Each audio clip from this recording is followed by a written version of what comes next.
Hola, ¿cómo están? Estamos acá para recordar qué es la biología. Bueno, la biología es una ciencia que se ocupa del estudio de los seres vivos. ¿Qué de los seres vivos? Sus relaciones, sus funciones, su estructura, en fin, un montón de cuestiones que tienen que ver con los seres vivos. Las relaciones que se producen entre ellos y las relaciones que se producen con los seres vivos y el ambiente donde ellos interactúan. Entonces, si pensamos en este concepto nos damos cuenta que es una visión muy amplia. Es por ese motivo que la biología se divide en ramas.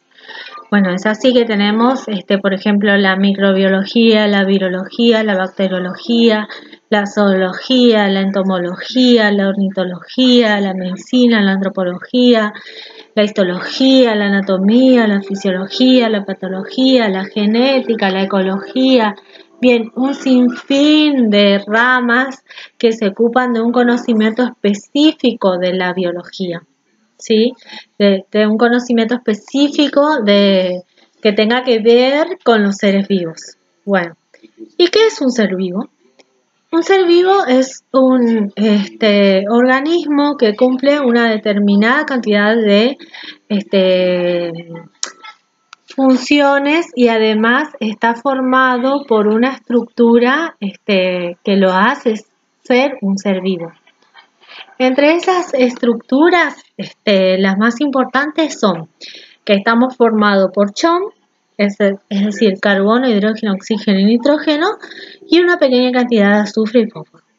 Y además estamos formados por células. Todos los seres vivos estamos formados por lo menos por una célula. Bien, nosotros sabemos que en la naturaleza existen dos tipos de células. ¿Cuáles son esas células? Una es la célula eucariota y otra es la célula procariota. Las células procariotas son las células menos evolucionadas. ¿Qué quiere decir? Que no tienen órganos específicos que cumplen con determinadas actividades metabólicas. En cambio, las células eucariotas son células mucho más complejas que están formadas por un montón de orgánulos que cumplen con esas actividades metabólicas específicas. Esto es lo que las hace más evolucionadas, más sofisticadas. Bueno, entre los orgánulos más importantes de las células que podemos mencionar, tenemos, por ejemplo, los ribosomas que se ocupan de la producción de proteínas. Como ustedes saben, las proteínas son como ladrillitos que forman nuestro cuerpo, ¿sí? Es como el ladrillo que hay que pegar uno arriba del otro para formar la pared. Bueno, piensen en las proteínas de esa forma. Después tenemos las mitocondrias que se ocupan de la respiración celular, una actividad metabólica trascendental para la supervivencia de los seres vivos. Después tenemos, por ejemplo, el cloroplasto que se encuentra solamente en las células vegetales, que es un orgánulo fundamental de las plantas porque les permite producir su propio alimento y además como desecho producen el oxígeno. Por eso es que las plantas son tan importantes para los otros seres vivos, ¿sí? Otro elemento importante de las células eucariotas es el núcleo. ¿Qué hay dentro del núcleo que la hace tan importante, que lo hace tan importante? Bueno, sí, los cromosomas. Los cromosomas son estructuras químicas que poseen lo que nosotros heredamos, ¿sí? Y en ellos está escrito todo lo que somos. Entonces, las células eucariotas entendieron que debían conservar a los cromosomas dentro de una membrana que los protegiera, porque pudieron entender que eran muy importantes.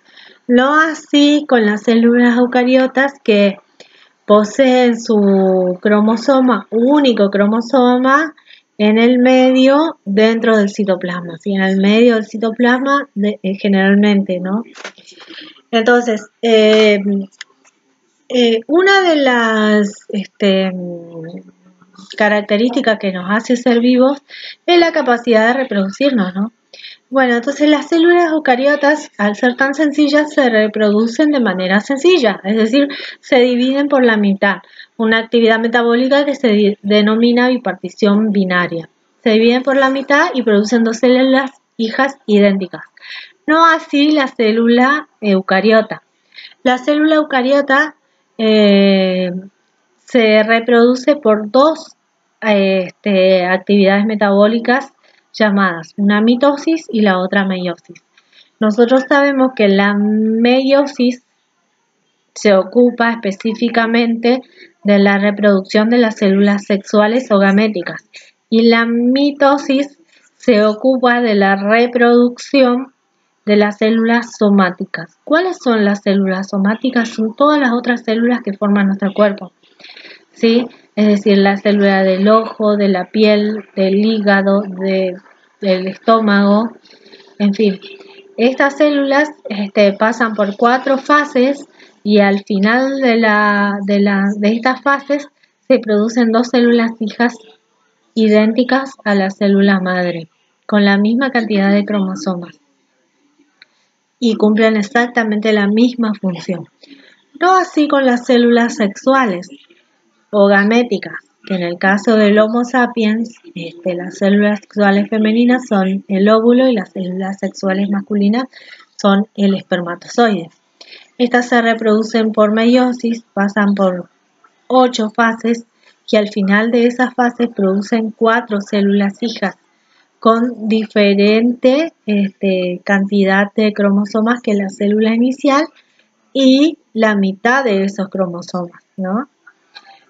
Esta es una característica fundamental que nos hace diferentes como especies entre unos y otros.